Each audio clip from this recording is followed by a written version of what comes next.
sự Chúa mà làm người thương ta lại sang chờ. Na Chúa yên kê làm hong lạc này và kia, và phô xin na làm tia, na phô vang ta nông ta ni toa ai man làm tia non kê những cả nước xuống cao và na căn này kita, atong tung con suy đến đi,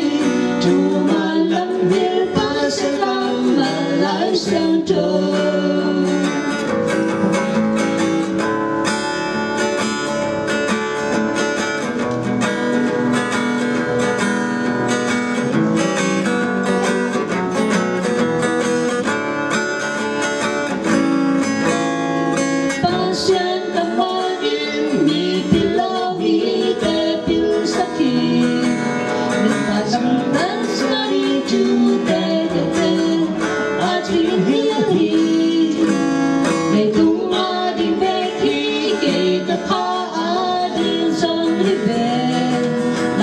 Sự Chúa mà làm người thương ta lại sang chờ.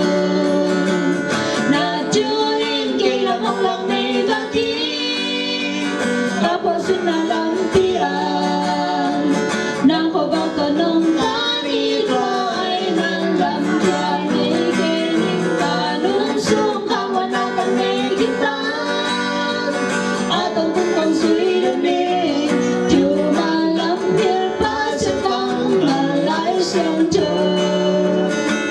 Na Chúa yên kê làm hong lạc này và kia, ta phô xin na làm tia, na phô vang cả nông ta đi qua ai man làm dài này kê những cả nước xuống khang và na căn này kita, atong tung con suy đến đi,